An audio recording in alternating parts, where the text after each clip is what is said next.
Bismillahirrahmanirrahim. Assalamualaikum warahmatullahi wabarakatuh. Alhamdulillah anda bersama dengan saya Izmi Faris dalam Assalamualaikum Subuh. Kita bersiaran secara langsung di studio penyiaran TV Al-Hijrah. Hari ini 14 Disember 2023, hari Khamis. Alhamdulillah kita bersyukur kepada Allah Subhanahu Wa Taala. Allah masih lagi memberikan peluang dan ruang kepada kita hari ini untuk menghirup udaranya pada pagi ini semata-mata untuk menjadi seorang hamba Allah yang beriman dan bertakwa kepada Allah Subhanahu Wa Taala. Mudah-mudahan kita himpun pada pagi ini Allah Subhanahu Wa Taala dapat menjadikan kita ini bersama-sama untuk bina syurga di rumah dan membina rumah di syurga agar kita dapat masuk ke dalam syurga sekeluarga insya-Allah. Dan mudah-mudahan tercapai matlamat kami di TV Al-Hijrah itulah untuk menyatukan ummah dengan ilmu agar dapat membentuk Malaysia Madani insya-Allah. Dan pagi ini kita nak bercerita berkaitan dengan pintu sedekah subuh.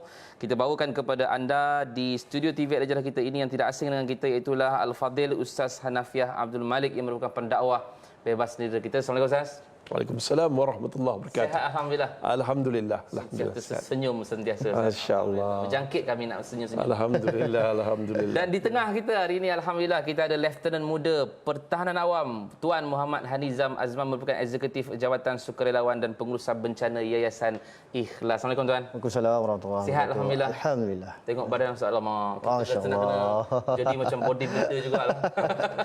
Dan ada semangat. Kita nak pergi kepada Tuan Muhammad Hanizam berkaitan dengan musim hujung tahun ni. Dah biasanya kalau kita tengok di Malaysia antaranya, hujung-hujung tahun ada musim-musim tengkujuh, kita dengar di Pantai Timur dah mula start banjir. Betul. So mungkin kita nak ceritakan kepada penonton-penonton ni macam mana kempen misi bantuan Yayasan Ikhlas kepada mangsa-mangsa banjir yang berlaku sekarang. Silakan.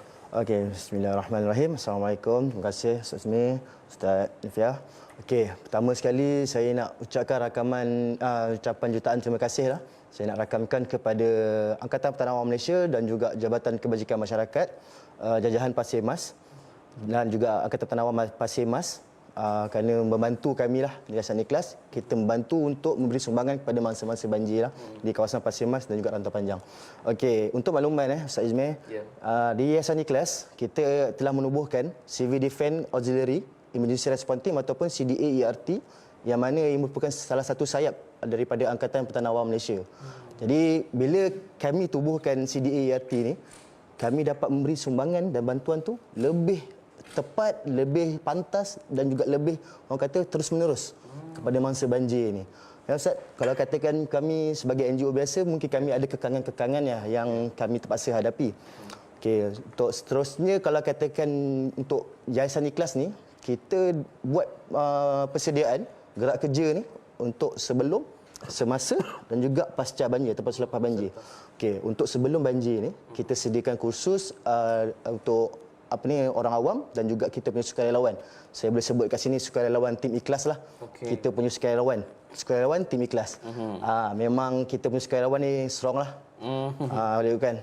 Kita ada database dekat 6,000 lebih lah. Sukarelawan tu biasanya orang awam ke ataupun? Orang awam. Memang orang awam. Sukarelawan ni memang terdiri daripada orang awam yang mana kita buat khusus bersama dengan APM dan juga pihak JKM. Maknanya untuk mereka bersedia sekiranya berlaku monsun timur laut dekat tempat mereka, dan juga untuk bersama dengan kita lah untuk bagi bantuan kepada orang ramai lah kalau ikutkan. Okey, untuk masa yang sama juga untuk sebelum banjir ni kita ada buat kempen kesedaran lah dekat kita punya media sosial di TikTok, Facebook dan juga Instagram.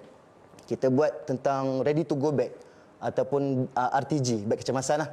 Okey, beg kecemasan ni kita bagi tahu dekat orang awam tentang macam mana, apa yang terkandung dalam beg kecemasan tu, macam mana kita nak evacuate, apa benda nak kena bawa. So kalau katakan semasa banjir pula, kita bagi bantuan dekat pusat pemindahan sementara dan juga ke komuniti-komuniti yang terjejas akibat banjir. Okey, saya boleh tekankan dekat sinilah untuk kawasan, untuk PPS, pusat pemindahan sementara ni, kami berikan bantuan kit emosi. Maknanya kita menyantuni kanak-kanak dekat PPS ni. Sebabnya dekat PPS ni Ustaz, kanak-kanak ni kita nampak macam happy je mereka kerja-kerja dengan kawan-kawan dia. Tapi sebenarnya efek daripada banjir tu, daripada kecil seawal usia diorang tu macam mana diorang merasai banjir tu. Jadi kita menyelami diorang punya. Kalau boleh tengok dekat VT sekarang ni, itulah kita punya aktiviti untuk menyantuni kanak-kanak di pusat pemindahan sementara lah. Ni kami bersama dengan influencer kami lah, Farah Lee. memang dia setiap tahun lah dengan kami untuk join misi-misi banjir. Dan juga ada angkatan penawar memang turut serta dalam aktiviti ni. Banyak aktiviti Memang aktiviti ni kita laksanakan untuk kanak-kanak supaya mereka tak ada rasa macam aku duduk dekat pusat pemindahan ni, apa yang aku boleh buat? Dia stres jadi stres. So dalam modul emosi yang kami bangunkan, yang saya ikhlas bangunkan ni, memang ada pelbagai aktiviti lah, melukis, mewarna, dan juga diorang boleh luahkan perasaan diorang dalam modul emosi tu. Okey, so kalau katakan dekat komuniti pula, kita ada buat masakan panas, dapur ikhlas kita namakan. Maknanya kita masak dan kita bagi pada komuniti yang terjejas sakit banjir itulah. So memang diorang dapat makanan panas-panas lah. Dekat pusat pembinaan sementara pun kita bagi. Alhamdulillah setakat hari ni kita punya masakan panas dapur ikhlas ni kita telah cover 6,000 bungkus. Masya-Allah. 6,000 bungkus Ustaz. Alhamdulillah kita itu dekat di Terengganu dan juga di Kelantan. Okey. Kita dah cover 6,000 bungkus. Lepas tu kalau katakan semasa banjir juga kita ada melaksanakan untuk pasca banjir. Selepas banjir kita ada buat aktiviti pembersihan. Aktiviti pembersihan dan juga baik pelih rumah. Kalau katakan kita tengok banjir-banjir sebelum ni kan, memang lumpur tu memang agak tebal, memang rumah diselaputi lumpur, lepas tu ada warga emas, orang kurang upaya dia tak mampu nak buat sendiri. Kadang-kadang komuniti dia bantu, tapi kadang-kadang komuniti pun orang yang kena banjir pun dia pun nak bersihkan rumah dia juga sendiri kan. Kan? Jadi kita bantulah, kita dengan sukarelawan tim ikhlas kita ni kita bantu untuk mencuci, membersihkan rumah-rumah diorang dan juga surau-surau rumah ibadat. Dan juga tak lupa kita ada juga membantu untuk membersihkan PPS yang dah ditutup. Bila PPS sudah close, pihak JKM akan hubungan kita untuk tanya available tak untuk kita bantu cuci PPS. Kita kata kita ada strength, kita ada manpower, kita ada peralatan. Kita buat. Untuk pasca banjir juga kita ada buat projek baik pelih rumah. Yang itu memang penting sangat-sangatlah projek baik pelih rumah tu. Sebabnya bila kita masa-masa banjir ni rumah dia dah kena banjir, memang habis semua. Habis semua. Macam tahun lepas kita jumpa dengan seorang makcik ni, rumah dia memang hanyut habis. Masya-Allah. Hancur terus lah. Hancur terus, tak ada apa. Memang rumah dia hanyut terus. Lepas itu macam mana kalau daripada sudut situ? Kita memang bagi bantuan. Kita akan buat apa yang termampulah dengan kita punya dana kita kan. Seterusnya kalau katakan baik pelih rumah ni setakat ni kita di Pantai Timur saja ada 26 buah rumah yang kita telah bantu daripada MTL Monsun Timur Laut tahun lepas, dan juga di tengah ongoing project ni ada 7 buah rumah dekat Johor. Dekat Johor pun ada. Ini bukan setakat Pantai Timur saja. Betul. Banyak kita, lagi negeri lain. Apa yang berkaitan dengan bencana, banjir ke, tanah untur ke, kita bantu. Jadi dekat kesempatan ni jugalah, pada kesempatan ini juga saya nak ucapkan kepada syarikat-syarikat korporat yang kat luar sana yang telah membantu kami, sebagai contoh Coca-Cola Bottle Malaysia dan juga Pembangunan Nasional Berhad PNB yang telah banyak memberi dana, dan juga orang ramai, orang awam yang kat luar sana yang telah banyak bantu kami. Saya ucapkan jutaan terima kasih lah kepada anda semua, sebabnya kita bersama-sama. Anda tiada platform, kami lah platformnya untuk bagi sumbangan tersebut. Masya-Allah. Lepas tu kalau katakan orang ramai kat luar sana nak menyumbang, boleh ke misibantuan.com ataupun boleh lihat di akaun Maybank yang tertera di kaca skrin anda. Baik, Ustaz, macam Ustaz sendiri mungkin ada pengalaman membantu orang-orang yang dalam bencana ni lah, tak kira lah banjir ke atau apa, mungkin boleh kongsi sikit dengan kita sementara kita nak berhenti rehat. Masya-Allah, tabarakallah. Bila dengar banjir ni, dia akan menyebabkan kemusnahan. Kepayahan. Jadi ketika mereka diuji dengan banjir, kita juga diuji dengan kasihan. Adakah hidup kita ni, hati kita masih hidup? Ada tak perasaan simpati? Ataupun hati kita dah mati, kita buat tak reti je. Dan Ustaz rasa kagum, Masya Allah, tabarakallah, Yayasan Ikhlas ada 6,000 sukarelawan dan dah bertahun-tahun melakukan kerja banjir. Sekarang belum dengar isu banjir besar. Kan? Tahun 2014 isu banjir yang amat besar. Tahun lepas berlaku di Karak, di Pahang dan Temeloh dan banyak tempat. Jadi isu-isu banjir ni, orang yang dah lepas kena banjir pun masih trauma bila tengok hujan lebat turun. Betul. Kerana itu Rasulullah SAW mengajar setiap kali hujan turun sebut Allahumma saiban nafi'an. Baca doa. Dan Masya Allah, dan ketika awal hujan turun tu jangan menyumpah. Hari ni ramai orang menyumpah, bila banjir lah, memang betul banjir lah. Tapi kalau kita berdoa, ya Allah, turunkanlah rezeki kepadaku sebagaimana kau turunkan hujan kepada bumi, Masya Allah, rezeki akan turun. Kalau kita doa, ya Allah, aku memohon kebaikan daripada hujan yang kau turunkan ini. So benda-benda yang macam ni akan menyebabkan kita seronok. Bila Yayasan Ikhlas buat kerja macam ni, kita juga kena ikhlas membantu mereka. Bila kita ikhlas bantu mereka, kerana pertolongan Allah akan turun dengan keikhlasan. Ada satu kisah sebelum Ustaz tutup ni. Ya. Ada seorang yang hebat, dia ni ahli ibadah, dan setiap pagi dia pergi beribadah dengan baik. Cuma penduduk kampung ini dah mula meninggalkan agama Allah. Dan mereka mula menyembah pokok akibat dakwah seorang lelaki. Kita kata pokok dia ada sakti. Diikatnya tali, orang menyembah. Dan kemudiannya apabila dia pergi jumpa lelaki yang pegang pokok tu, lelaki tua tersebut, bergaduhlah mereka. Bila bergaduh dan menyebabkan apa berlaku, dengan mudah dia kalah. Dan kemudian dia tebang pokok tu dan mengembalikan akidah orang supaya apa? Tak lain dan tak bukan kembali pada agama Allah. Mudah je kalah lelaki tua ni. Tetapi selepas berapa lama, orang dah lupa, pokok yang lain pula diikat dan lelaki tua yang sama juga mengajak orang lain menyembah pokok tersebut untuk mendapat sakti, untuk mendapat penyembuhan kebaikan. Dan akhirnya lelaki ni pergi ambil kapak nak tebang pokok, jumpa lelaki tua tu bisik macam ni. Dia kata, tak payahlah. Tak payahlah. Dia orang yang sembah dia orang yang sama je. Memang jauh daripada agama Allah.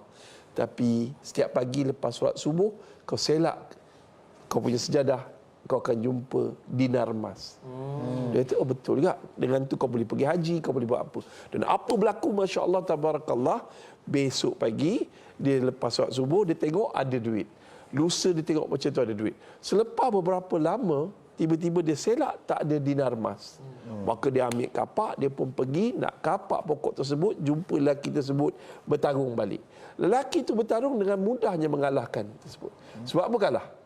Sebab lelaki tua tu kata, aku sebenarnya makhluk lain. Dan aku sebenarnya menguji kamu satu perkara. Kali pertama kamu boleh kalahkan aku dengan mudah sebab kamu ikhlas. Kali kedua kamu tak dapat kalahkan aku kerana kamu marah sebab kamu tak dapat dinar emas. Pengajaran dia, kita kena ikhlas dalam membantu Yayasan Ikhlas untuk yang ikhlas untuk membantu mereka yang dilanda ujian musibah banjir ni. Tuan-tuan, mereka yang diuji dengan musibah banjir kena ikhlas melalui ujian tersebut. Sama-samalah kita bersatu padu untuk buat apa? Untuk ikhlas kepada Allah dalam menjalankan tugas masing-masing. Wallahu a'lam. Masya-Allah. Yang pentingnya kena ikhlas dan juga jangan menyumpah Ustaz kalau Jangan hujan menyumpah. tu bahaya. Kadang ada orang maki lagi. Allah. Hujan kan. Masya-Allah. Ini satu benda yang kita kena belajar pagi ni supaya kita tidak menyumpah hujan ataupun musibah yang Allah Subhanahu Wa Taala. Kita nak tahu juga macam mana nak memberikan sumbangan kepada Yayasan Ikhlas, tapi kita nak berhenti rehat dulu Ustaz. Insya-Allah tuan, kita berehat seketika insya-Allah, kembali selepas ini dalam Assalamualaikum subuh. Assalamualaikum.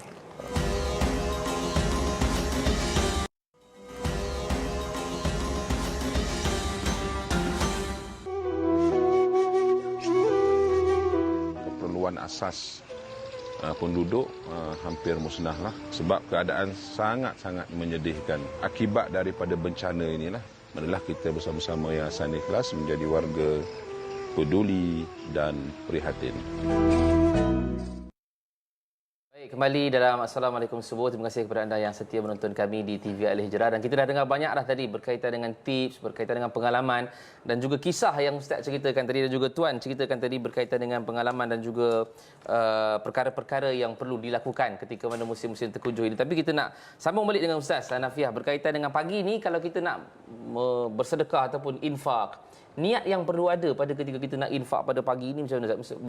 Boleh kongsikan dengan kita agar kita punya niat tu benar, ikhlas tadi macam Ustaz sebut untuk Yayasan Ikhlas. Ustaz, silakan. Baik, insya-Allah. Yang pertama sekali, kita bangun pagi-pagi jangan lupa 4S. S yang pertama, syukur alhamdulillah. Kita hidup lagi pada hari ini. Even you are the richest man in this world, you cannot pay to Allah to stay in this world one more day bila kita punya masa datang.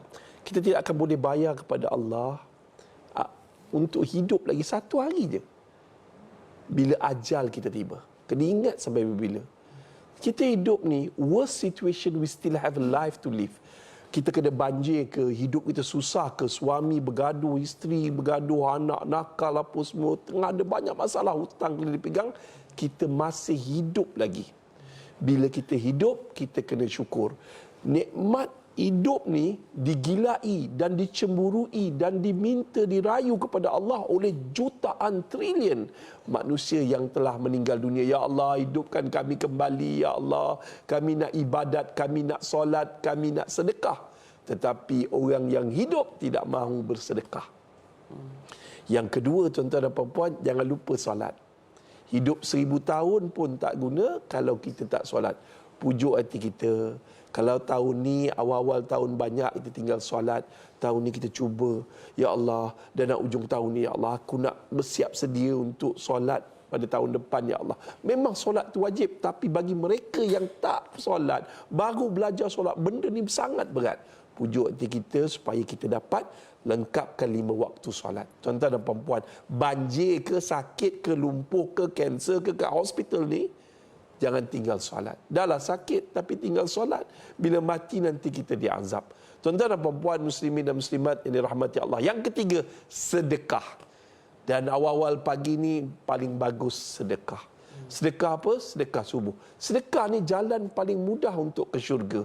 Dia tidak perlu ambil wudu, tak perlu menghadap kiblat, tak perlu pakai kain ihram, tak perlu apa. Niat je kena ikhlas kepada Allah. Dan yang kedua, jangan mengungkit dan jangan menyakit.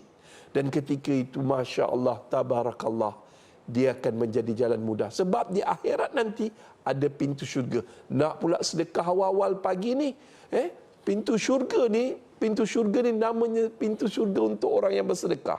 Panggil kita masuk melaluinya. Dan Masya Allah, pagi-pagi ni ada 2 malaikat turun. Salah satu malaikatnya mendoakan kebaikan bagi mereka yang bersedekah. Gandakanlah hartanya. Dan Masya Allah, Tabarakallah, Ustaz doakan mereka yang bersedekah dengan niat ikhlas, Allah gandakan rezekinya, sihatkan tubuh badannya, dan Masya Allah, yang paling penting, dapat layanan VVIP di akhirat nanti. VIP macam mana Ustaz? Kita atas muka bumi ni kita tengok VIP lalu, jalan terbuka, polis escort, jam yang bersesak-sesak tu. Wallahi, sesesak-sesaknya jam di atas muka bumi ni, di jalan raya di Kuala Lumpur, di mana pun, sesak lagi di Yaumil Masyar. Dan ketika di Padang Masyar orang terlalu sesak untuk dihisap, tiba-tiba kita dapat para penyumbang yang baik hati dan ikhlas untuk membantu Yayasan Ikhlas. Pagi ni dengan menyumbang, Allah bagi layanan VVIP di Yaumil Masyar, iaitu dapat naungan arasy Allah. Siapa yang dapat naungan arasy Allah? Mereka yang bersedekah seumpama tangan kanan memberi tangan kiri, tak tahu. Kami tak tahu berapa banyak yang bersedekah hari ini untuk Yayasan Ikhlas. Kami tak kenal muka, nama je naik. Kami doakan mereka semua yang bersedekah pagi ini untuk bantu bangsa banjir, persiapan untuk banjir, persiapan selepas membantu, selepas fasa banjir. Apa berlaku? Allah kurniakan rezeki yang melempar ruah. Dan apa dia? Iaitu layanan VVIP di akhirat nanti. Dan terakhir, jangan lupa selawat. Mereka yang kena banjir, banyakkan selawat. Mereka yang sedang diuji dengan masalah yang lain ni, banyakkan selawat. Selawat adalah minta pertolongan daripada Allah melalui keberkatan Rasulullah SAW untuk memudahkan urusan di dunia dan akhirat. Barang siapa yang berselawat ke atas Rasulullah SAW sekali, Allah berselawat ke atasnya dengan 10 kali selawat. Wallahu a'lam. Masya Allah. Banyak punya amalan yang kita boleh buat Ustaz pagi-pagi ni kan. Tapi dengan berubah kita nak menjadi sebagai seorang yang ikhlas dalam setiap amalan dan ibadat yang kita lakukan. Tuan, kita nak cerita berkaitan dengan sumbangan. Mungkin hari ini ada orang dah dengar Ustaz cerita, Tuan cerita, oh hari ini saya nak join lah untuk sumbangan. Macam mana cara nak menyumbang, dan mungkin nasihat sikit kepada kami yang nak memberikan sumbangan. Silakan. Okey, alhamdulillah. Untuk sumbangan dengan Yayasan Ikhlas, dia mudah saja. Kepada anda di luar sana ingin menyumbang bersama Yayasan Ikhlas, boleh pergi ke misibantuan.com. Saya ulang, misibantuan.com. ataupun boleh salurkan sumbangan ke akaun Maybank Yayasan Ikhlas di nombor yang tertera iaitu 5628 3463 6228. Okey, untuk makluman segala apa info berkaitan dengan bencana, kami akan selalu update dekat media sosial kami di Telegram, Facebook dan juga TikTok. Segala maklumat memang kami sampaikan dekat situ. Maklumat yang terkini, bantuan apa yang kami berikan semua, memang kita akan update dekat situ. Terutama kat Telegram lah. Kat Telegram memang kita selalu update lah. Jadi kepada penyumbang-penyumbang, saya ucapkan jutaan terima kasih sangat-sangat kerana kalau katakan anda tak menyumbang, macam mana kita nak bantu dengan masyarakat ni kan yang kena banjir ni. Sebab mereka sangat-sangat memerlukanlah. Memang betul-betul memerlukan bantuan daripada segi emosi, daripada segi wang ringgit, dari segi makanan, pakaian, Ustaz. Kena ada juga rasa empati tu, rasa kasihan dengan orang-orang yang ditimpa dengan musibah ni. 1 minit Ustaz sikit untuk nasihat kita sikit. Secara ringkas dia, masya-Allah, tabarakallah. Yang pertama, tuan-tuan, sumbang segera. Sedekah sekarang, tak kisahlah 100, 500, RM10, RM20, tapi yang penting ikhlas. Kerana sumbangan ini menjadi saksi kepada Allah Ta'ala bahawa apa dia, aku membantu umat Islam ketika mereka ditimpa bencana. Ketika mereka susah, kita tolong, Allah akan ampunkan dosa kita. Dalam masa yang sama, ingat umat Islam itu bersaudara. Susah senang tetap bersama, tidak pernah terpisah dengan sempadan negeri atau negara. Mereka adalah saudara Islam kita yang ditimpa dengan musibah banjir. Kita juga kena cuci hati kita daripada sifat kedekut. Sumbang sekarang untuk bantu Yayasan Ikhlas yang ikhlas membantu mereka yang dilanda ujian, musibah daripada Allah. Wallahu a'lam. Masya-Allah. Hari ini orang susah kita tolong Zat. Esok lusa kita pula susah, nanti insya-Allah Allah akan tolong kita nanti insya-Allah. Terima kasih kita ucapkan kepada Al-Fadhil Ustaz Hanafi Abdul Malik merupakan pendakwah bebas di negara kita dan juga Lieutenant Muda Pertahanan Awam Muhammad Hanizam Azman yang merupakan Eksekutif Jabatan Sukarelawan dan Pengurusan Bencana Yayasan Ikhlas. Terima kasih insya-Allah. Jumpa lagi nanti insya-Allah. Baik, kepada anda yang sedang menonton jangan ke mana-mana, insya-Allah selepas ini pukul 7 pagi kita akan bersama dengan Al-Fadhil Ustaz Hadi untuk kita nak bercerita berkaitan dengan fake solat. Apa dia perbincangan dia, insya-Allah kita akan bincang pukul 7 nanti dalam Assalamualaikum.